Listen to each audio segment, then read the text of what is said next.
विधान परिषदेच्या 9 जागांसाठी 12 मेला निवडणूक होणार आहे. पण त्याच वेळेला दोन्ही शिवसेनेमध्ये प्रचंड अस्वस्थता आहे.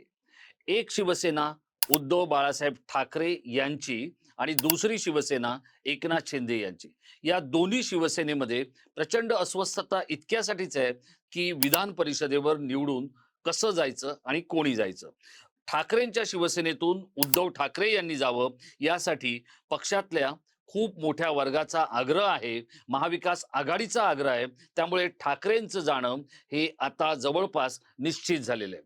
पण शिंदेंच्या शिवसेनेमध्ये मात्र अनेक इच्छुकांची स्पर्धा आहे आणि या इच्छुकांच्या स्पर्धेमध्ये नेमकी कोणाला संधी शिंदे देणार, शिंदेंबरोबर बोलण्यासाठी वेळ मिळावा यासाठी अनेक नेते प्रयत्नांची पराकाष्ठा करतायत. पण शिंदे मात्र कोणाच्याच हाताला लागत नाहीयेत.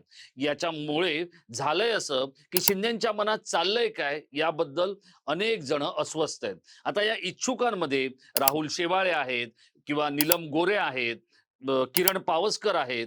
या अशा अनेक नेत्यांचा याच्यामध्ये जरी समावेश असला तरी एकनाथ शिंदे हे मागच्या वेळेसारखंच धक्कातंत्र अवलंबणार आहेत आणि त्यामुळे शिंदेबरोबर सुरुवातीच्या टप्प्यात असलेले जे काही 4 लोक आहेत त्यापैकीचे 4ही लोक अस्वस्थ आहेत की आपल्याला संधी मिळणार की नाही. आणि त्यामुळे एका महिला नेत्याचा विचार होणार का?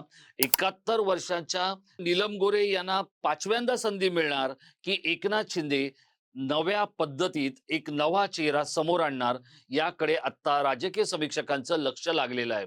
पण त्याच वेळेला याच्या आधी जसं माजी मुख्यमंत्री नारायण राणे, त्याचप्रमाणे विद्यमान मुख्यमंत्री देवेंद्र फडणवीस यांनी जसं आपल्याकडे कमी संख्याबळ असताना कधी राजन तेलींना निवडून आणलं होतं, कधी प्रसाद लाडांना फडणवीसांनी निवडून आणलं होतं, असाच एक 10वा उमेदवार टाकण्याचा प्रयत्न हा एकनाथ शिंदेकडून होणार आहे का?